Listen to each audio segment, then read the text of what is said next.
Morning students, we have yesterday taught about the heat transfer. This is the one of the energy interactions that happens between system and surroundings. So today we have the another type of energy interaction that happens between the system and surroundings, that is known as work transfer.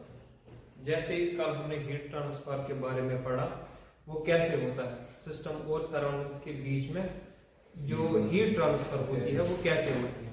Heat transfer एक energy transfer है और वो किन किन rule से और कैसे कैसे ट्रांसफर हो जाता है एक सिस्टम से दूसरे सिस्टम में। ठीक है, इसी तरह दूसरे टाइप का एनर्जी इंटरेक्शन हम आज पढ़ेंगे कि सिस्टम और सराउंडिंग्स आपस में कैसे रिएक्ट करते हैं। उस वाली एनर्जी इंटरेक्शन का नाम हम वर्क ट्रांसफर कहते हैं। जो सिस्टम और सराउंडिंग्स हैं वो खाली दो ही तरीकों से आपस में इंटरेक्ट करती हैं, या तो एनर्जी का ट्रांसफर होगा सिस्टम से सराउंडिंग्स में, या सराउंडिंग से सिस्टम्स में, या सिस्टम से सराउंडिंग में हीट ट्रांसफर हो जाएगी, या सराउंडिंग से सिस्टम में हीट ट्रांसफर हो जाएगी। वैसे ही दूसरी टाइप का एनर्जी इंटरेक्शन होता है जो सिस्टम और सराउंडिंग्स के बीच में होता है। उस एनर्जी इंटरेक्शन का नाम हम वर्क ट्रांसफर बोलते हैं।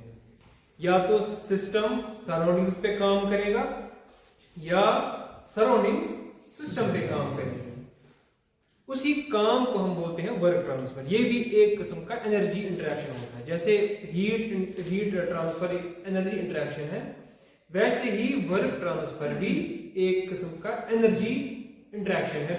किस के बीच में? सिस्टम और सराउंडिंग्स के बीच में। ठीक है, अब आप हमें पहले ये समझना है कि वर्क किसको बोलते हैं। इंजीनियरिंग के इंजीनियरिंग के नजरिए में वर्क हम किस चीज को बोलते हैं?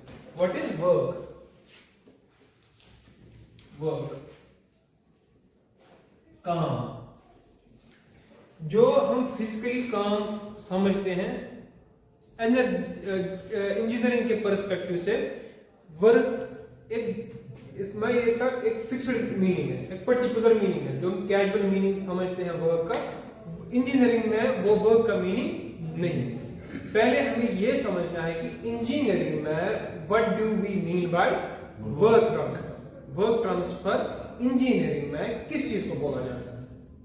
देखिए, वर्क हम तब बोलेंगे कि वर्क हो रहा है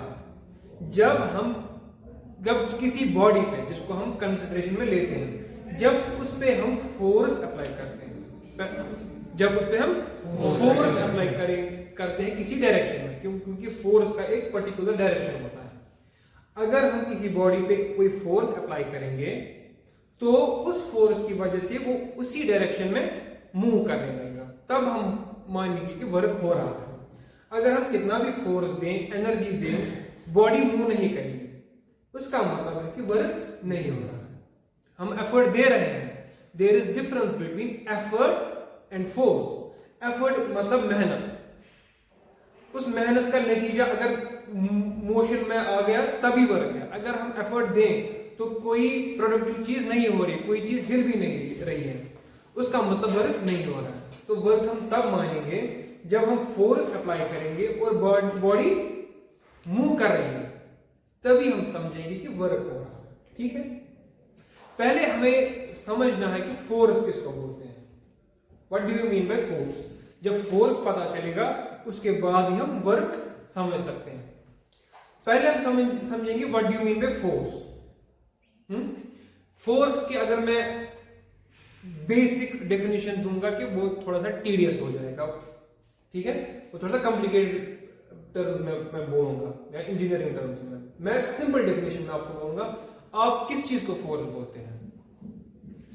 सिंपल चीज, अगर फोर्स आपको समझना है व्हाट इज फोर्स, चाहे वो पुल हो, पुल सबसे इजीएस्ट और अंडरस्टैंडेबल डेफिनेशन जो किसी लेमैन इंसान को भी समझ आएगा। ठीक है, अगर मैं कोई बुकिश डेफिनेशन आपको दूं, मे बी किसी को समझ आएगी, किसी को समझ नहीं आएगी। सिंपल टर्म में, चाहे किसी पे कोई धक्का जैसा हो या उसको खिंचा या धक्का, यही फोर्स है। और धक्का या पुल और पुश, इसकी एक फिक्स्ड डायरेक्शन होती है ना। क्या अगर यहां से है इट इज पुश, इफ यहां से इस पे तो पुल है, ठीक है। अब आपको ये यहां पे भी लग सकता है, यहां पे भी लग सकता है। अगर सपोज इस पे नहीं लग रहा है, इसको स्टेशनरी रखेंगे, इस पे पुल लगाएंगे तो it will turn like, it will rotate like in circle, ठीक है। अगर दोनों साइड से बराबर ये पुल करेंगे तो ये इक्वली आगे चलेगा।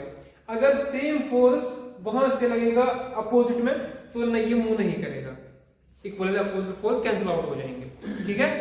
तो फोर्स का पॉइंट ऑफ एप्लीकेशन होता है कि फोर्स कहां पे लग रहा है। फोर्स ये हमें समझना है कि फोर्स कैसे लग रहा है। फोर्स एक पॉइंट फोर्स भी हो सकता है। सपोज अगर मेरे पास कोई शीट है, फोर्स में इस डॉट पे भी लगा सकता हूं, है ना। इसको हम point of application of force भी बोल सकते हैं, because it is applied on a single point, या पूरे एरिया पे भी फोर्स लग सकता है, ठीक है। उसी का नाम हम आगे जाके प्रेशर बोलेंगे, ठीक है। फिलहाल आपको ये समझ में आ गया कि व्हाट इज फोर्स। फोर्स तक का तो बेसिक आइडिया आ गया दिमाग में कि व्हाट इज फोर्स होता क्या है। अब हमें ये समझना है कि what is work done by a force, क्योंकि वर्क डन तभी होगा जब फोर्स होगा। फोर्स के बगैर there will be no work done. If there isn't force there is no work done, ठीक है। फोर्स के बिना वर्क पॉसिबल नहीं। सो मैं आपको पहले बेसिक समझाऊंगा कि फोर्स क्या है। सपोज मेरे पास एक बॉडी है, एक ब्लॉक समझ लो, वुडन ब्लॉक समझ लो। ये मैंने 2 डायमेंशन में बनाया है, आप समझ लो कि 3 डायमेंशन ब्लॉक है। चलो मैं 3 डायमेंशन में बनाता हूं। ड्राइंग के लिए मुझे माफ करना, ड्राइंग मुझे उतनी अच्छी आती है, ठीक है। ये मानो एक ब्लॉक है, एक सरफेस पे खड़ा है, किसी शीट या टेबल का ऐसी ब्लॉक है, समझ में आ रहा है, ठीक है। इट इज एक ब्लॉक है, एक वुडन ब्लॉक है, किसी सरफेस पे पड़ा है, ठीक है। सो मैं क्या बोल रहा था कि अगर हमारे पास कोई सरफेस है, उसके ऊपर कोई ब्लॉक है, इर्रेस्पेक्टिव ऑफ द मटेरियल, किसी कोई भी मटेरियल का बना हो सकता है, ठीक है। अब क्या हम करेंगे, अब हम इसको एक साइड से एक पुश देंगे। Suppose this is force F, ठीक है। अब मानो कि यहां पे जो हम यहां पे एक नंबर लाइन बनाएंगे, इसको हम 0 रखेंगे, ठीक है। 0 1 2, हाँ ऐसे हो सकता है डिस्टेंस, है ना। सपोज जब हम फोर्स इस पे अप्लाई करेंगे, अगर थोड़ा सा फोर्स अप्लाई करेंगे इस पे मोशन नहीं आएगी। एक फिक्स्ड जब हम इंक्रीज करेंगे फोर्स का वैल्यू, एक ऐसा पॉइंट आएगा फोर्स में कि जो ही ये बॉडी मूव स्टार्ट करना चाहिए, ठीक है। When will it start moving, when the force applied on this surface, in which direction the body will move, it is necessary it will move in the direction of the force. जिस direction में force apply हो रहा है उसी direction में body move करेगी, जरूरी है ना। So it will not move upwards, it will not move downwards, it will not move backwards, neither this side neither inside the board. It will move along the direction of the force. जिस direction में force की direction में, right side words, इस side में जब force लग रहा है तो नेसेसरीली बॉडी भी उसी डायरेक्शन में मूव करेगी। Suppose after 5 seconds the body will acquire a different position. Suppose the body will acquire a different position. Suppose ये बॉडी हमारी है वो एक नए पोजीशन पे आ गई, ठीक है। फोर्स इस पर कंटिन्यूसली अप्लाइड है। When we remove the force, थोड़े टाइम पे हमने जिस टाइम पे मूव कर रहा था उस टाइम पे इस पे फोर्स अप्लाई हो रहा था। जब हम फोर्स रिमूव करेंगे, the body will come to at halt, body रुक जाएगी नेसेसरीली। तो हम बोलेंगे व्हाट इज वर्क, इस बॉडी पे काम हुआ है या नहीं हुआ है। हाउ विल वी नो, और कितना काम हुआ है, बॉडी में कितना काम हुआ है। सो सिंपल हम बोल सकते हैं कि कितना काम हुआ है। फोर्स का एक एक्सप्रेशन आता है, वर्क, इस पे काम कितना हुआ है, work, W is equal to, हमने इस बॉडी पे कितना फोर्स अप्लाई किया है, दैट फोर्स रिटन एज, और ये जो बॉडी है इसने कितना आगे मूव किया है, उससे इस फोर्स को मल्टीप्लाई करेंगे, मल्टीप्लाई बाय, तो बॉडी कितना मूव कर रही है, कितना उसने मूव किया, 3, क्योंकि ये इस पॉइंट पर इसकी कंसेक्टिव पॉइंट में distance 3, suppose 3 metres, whatever, suppose we will consider here meters because we will take here SI units. suppose हम force पर भी कोई वैल्यू होगा, the force has its own units. suppose force के units हम लिखेंगे 3 Newton, क्योंकि force का SI यूनिट न्यूटन होता है, ठीक है। force is 3, पहले हम लिखेंगे expression force work done is equal to force into distance, force into कितना, अब force हमने assume किया कि सपोज में 3 न्यूटन का फोर्स लग रहा था, ठीक है, तो 3 न्यूटन लगने की वजह से इस बॉडी ने 3 मीटर्स ट्रेवल किया, 3 into 3, so work is equal to 9. now what 9, so we got here 9, force multiplied by distance, 3 into 3, and this is 9. we don't know what would be its units. We should know what are the units of work. Suppose हमें पता है कि force का unit Newton होता है, तो हम पहले न्यूटन लिखेंगे, ठीक है, न्यूटन मल्टीप्लाई में है ना, और डिस्टेंस का यूनिट मीटर्स में होता है कि नहीं, so newton into metre NM,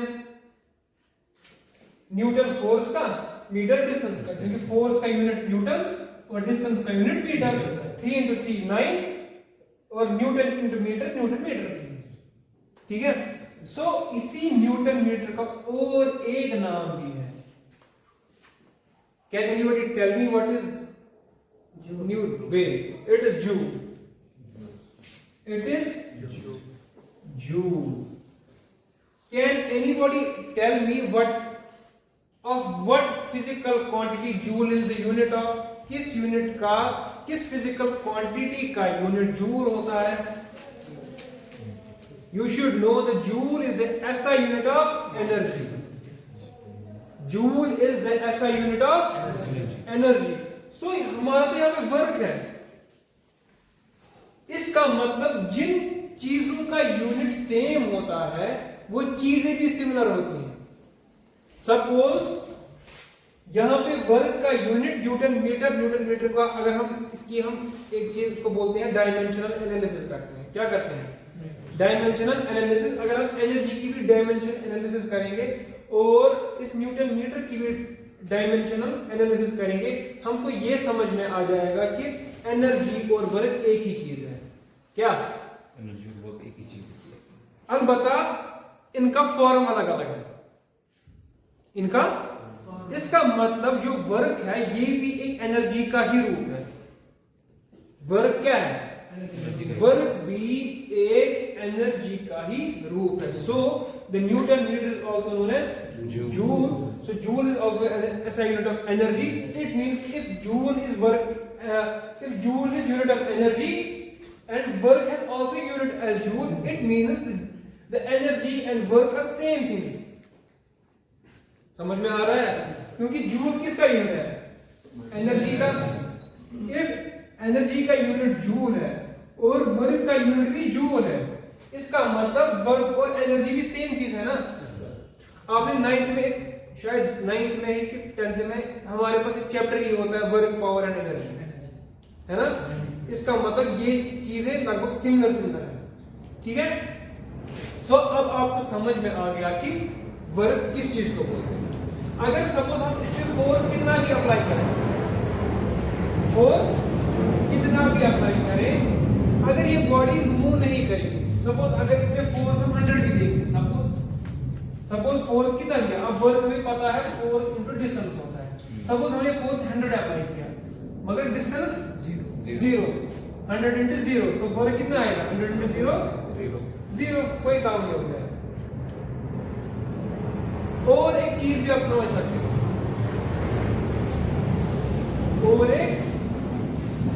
और एक चीज हम इससे डिराइव कर सकते हैं। चाहे आप सपोज अगर फोर्स आप यहां पे 3 दे दो, अगर ये बॉडी 4 सेंटीमीटर मूव करेगी, 4 मीटर मूव करेगी, वर्क कितना हो जाएगा, work is equal to force into distance. यहां पे फोर्स कितना है 3, distance 4, it means force is 12 newton metre और 12 जूल काम हो गया एक चीज। या अगर सपोज यहां पे फोर्स 3 देंगे या फोर्स 4 देंगे और डिस्टेंस 3 मूव करेगी, वो भी 12 हो जाएगा, है ना। इसका मतलब चाहे आप फोर्स कम दो और बॉडी डिस्टेंस मूव ज्यादा करेगी, या फोर्स कम दो डिस्टेंस ज्यादा मूव करेगी, ठीक है। अगर इन दो चीजों का प्रोडक्ट सेम आ गया, इसका मतलब काम भी सेम हो गया, ठीक है। ये नहीं है कि अगर कोई बॉडी ज्यादा मूव करेगी कम फोर्स से उसका मतलब उसमें ज्यादा वर्क हो गया, ऐसा नहीं है। असल में वर्क का माने होता है मल्टीप्लाई इन दोनों चीजों का, ठीक है। जैसे force is equal to work into distance, चाहे डिस्टेंस बड़ी हो या फोर्स, अगर मल्टीप्लाई सेम है तो काम सेम है। इट डजंट नीड ज्यादा डिस्टेंस होने की वजह से। ये कंसेप्ट इंजन में भी इस्तेमाल होता है। अगर आपको समझ में आएगा, आप बोलेंगे कि जब गाड़ी फर्स्ट गियर में मूव करती है वो कम मूव करती है, लेकिन उसमें एफर्ट ज्यादा होता है, उसमें फोर्स ज्यादा होता है। अब उसमें यहाँ हम लीनियर कंपोनेंट लेते हैं, वहां हम रोटेशनल कंपोनेंट ऑफ मोशन लेते हैं, वहां हम फोर्स नहीं बोलते हैं, वहां हम टॉर्क बोलते हैं, ठीक है। वहां हम लीनियर डिस्टेंस नहीं बोलते हैं, हम एंगुलर स्पीड बोलते हैं वहां पे, ठीक है। Angular momentum something different. आप मानो कि ये सेम चीज है, फर्स्ट गियर में गाड़ी का व्हील कम घूमता है लेकिन उसमें फोर्स ज्यादा होता है ना। लेकिन प्रोडक्ट ऑफ उस फोर्स और स्पीड बराबर होती है। इंजन सेम काम करता है, जब चाहे गाड़ी फर्स्ट गियर में हो चाहे टॉप गियर में हो, इंजन दोनों टाइम सेम ही काम करता है। हाँ, इंजन का आरपीएम सेम ही रहता है, लेकिन प्रोडक्ट अगर किसी में स्पीड ज्यादा होती है फोर्स कम लगता है, किसी में फोर्स ज्यादा लगता है और स्पीड कम होती है। प्रोडक्ट दो चीजों का, क्योंकि इंजन सेम ही होता है। इंजन फॉर एग्जांपल ये नहीं होता कि टॉप गियर में इंजन ज्यादा एफर्ट लेगी, इंजन फर्स्ट गियर में भी उतना ही काम करती है जितना टॉप गियर में। वर्क दोनों, क्योंकि वर्क एनर्जी में किसी ज्यादा तेज चलेगी तो ज्यादा एनर्जी गाड़ी कंज्यूम कर रही है और फर्स्ट गियर में कम एनर्जी कंज्यूम कर रही है। ये आप मान के चलो कि लगभग सिमिलर कंसेप्ट है, ठीक है। It is similar concept work का। तभी मैं बोल रहा था, चाहे बॉडी ज्यादा मूव करे और फोर्स कम हो, या अगर फोर्स ज्यादा हो डिस्टेंस कम मूव करे, दोनों केसेस में वर्क सेम ही रहता है, ठीक है। अब आपको समझ आ गया कि वर्क किस चीज को बोलते हैं। अब आप बोलोगे कि सर थर्मोडायनेमिक्स में हम वर्क कहां पे अप्लाई, हम कहां देख सकते हैं कि कितना वर्क हो रहा है, ठीक है। सबसे ज्यादा इस वर्क का कंसेप्ट इंजीनियरिंग में हमारे इंजन्स में ही आता है, क्योंकि वहां पे ही हमारा सिस्टम सराउंडिंग्स पे काम करता है। अब मुझे बोलोगे कि सर सिस्टम सराउंडिंग्स पे कैसे काम कर सकता है और हमारी प्रैक्टिकल लाइफ में ये कहां कहां इस्तेमाल होता है, ठीक है। मैं आपको एक अच्छी सी एग्जांपल दूंगा। आपको पता है कि सारी मशीन्स किसकी वजह से चलती है आजकल के जमाने में? इंजन्स की वजह से। Very good. और इंजन किससे चलता है? फ्यूल से। और फ्यूल कैसे काम करता है? एनर्जी प्रोड्यूस करता है। कहां प्रोड्यूस करता है? इंजन में कहां? पिस्टन और सिलेंडर। पिस्टन और सिलेंडर में हम वही एग्जांपल लेंगे। सपोज हमारे पास एक पिस्टन है, मैं बड़ा बनाऊंगा, ठीक है। ये एक पिस्टन का बोर है, इसमें पिस्टन फिट होता है, पिस्टन का बोर होता है, उस पे हम पिस्टन फिट करेंगे, अब मान के चलो ये पिस्टन है, उसके साथ एक पिस्टन रॉड कनेक्टेड है। ये सब देखा है किसी ने प्रैक्टिस? ठीक है। बाकी चीजें में इसमें बाकी एक्सेसरीज लगी होती है यहाँ से, अगर ऑन द बेस ऑफ कौन सी मशीन, किसी में स्पार्क प्लग लगा होता है, किसी में यहाँ पे इनलेट वाल्व आउटलेट वाल्व, वो मैं यहाँ पे नेगलेक्ट करूंगा। मैं आपको यह समझाऊंगा कि सिस्टम और सराउंडिंग्स कैसे आपस में काम करते हैं। मैंने आपको बोला कि वर्क ट्रांसफर कैसे होता है। देखो यही जो पिस्टन की मूवमेंट है ना, यही रेस्पॉन्सिबल होती है कि इंजन को चलाने में। This is the motion responsible for rotating our wheel in an automobile. ठीक है।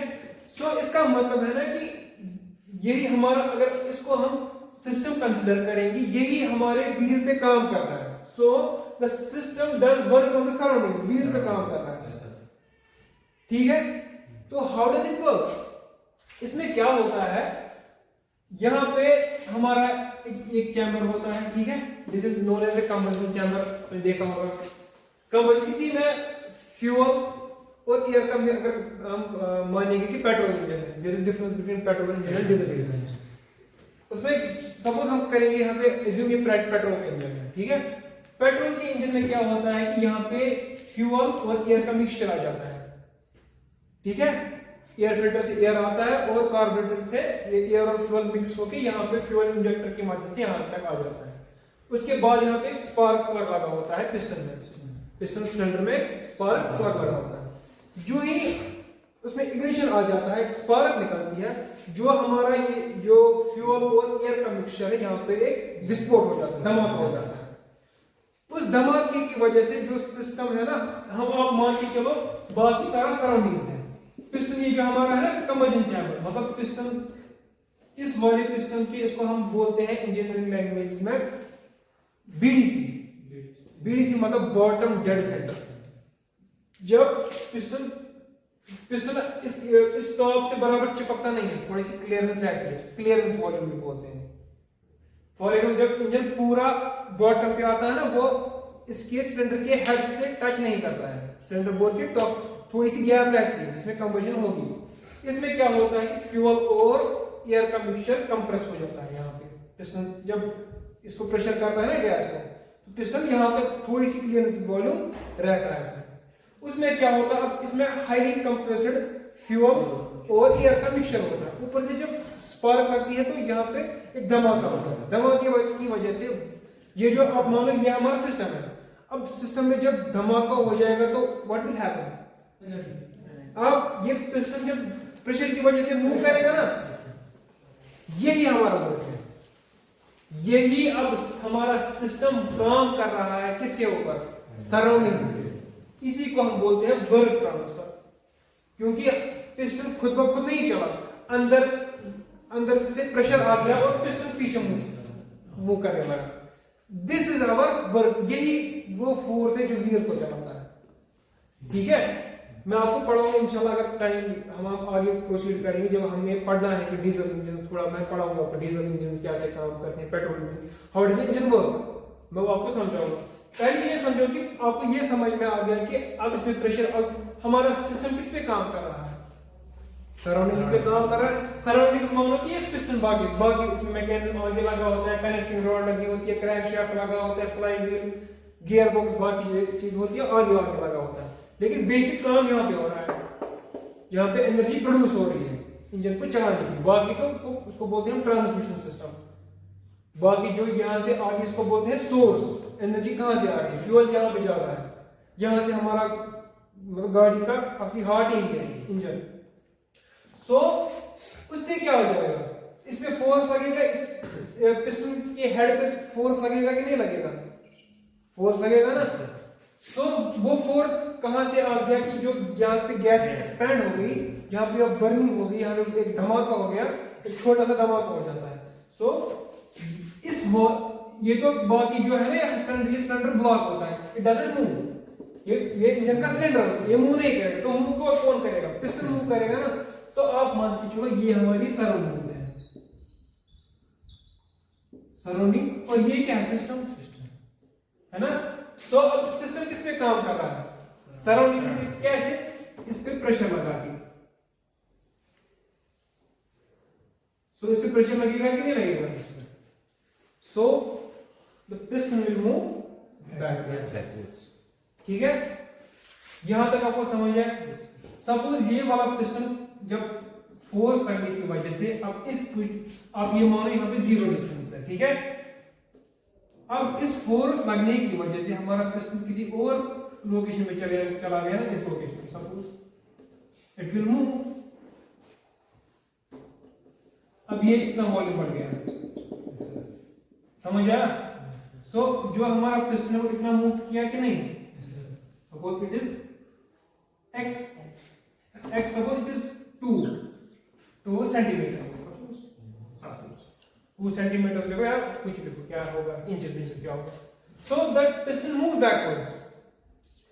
सो इसमें कितना वर्क कंसीडर करेंगे? हम लिखेंगे कि इस पे कितना फोर्स पड़ा। सो फोर्स सपोज कितना हो सकता है?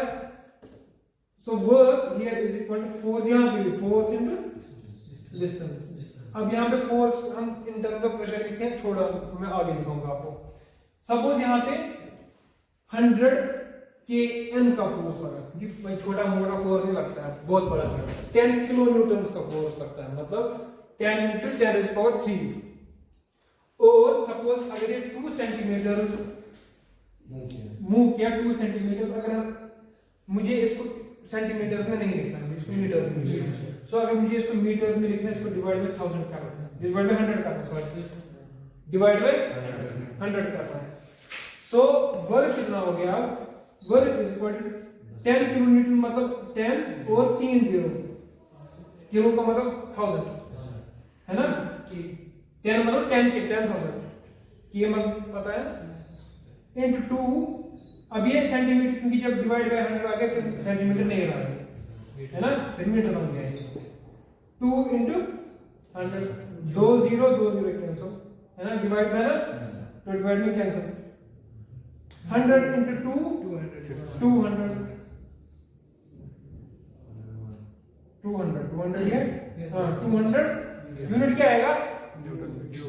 जूल, क्योंकि फोर्स इनटू डिस्टेंस बन के जूल बनता है। So this is our work transfer, this is our work transfer.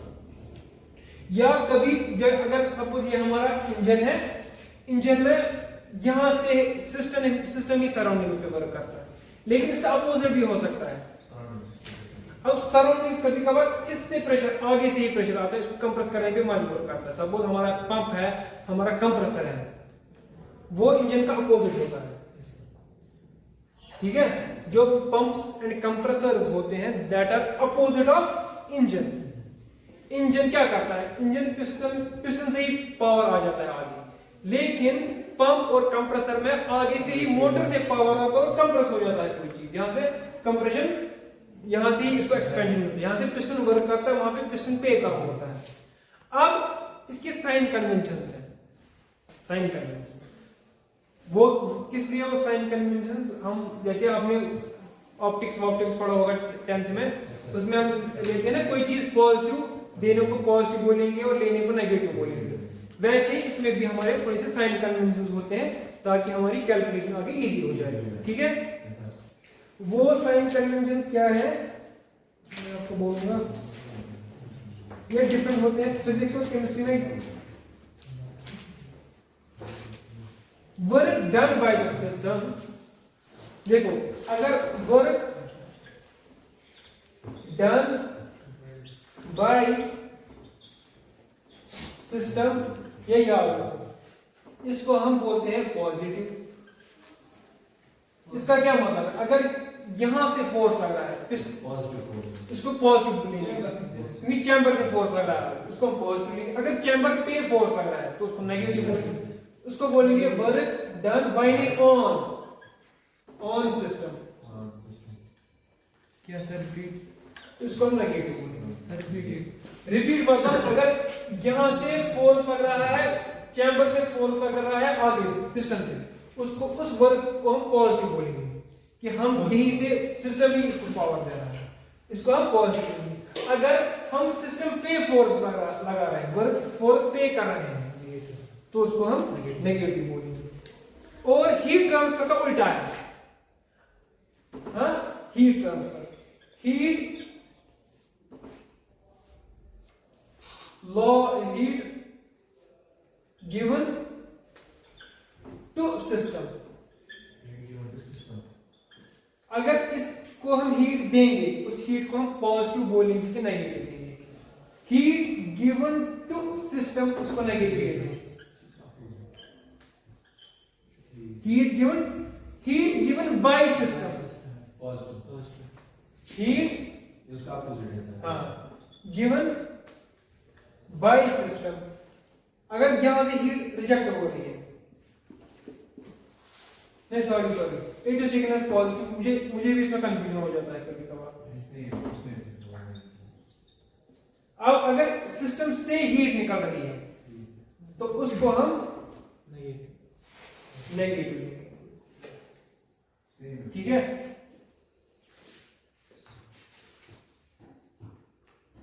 ये साइन कन्वेंशन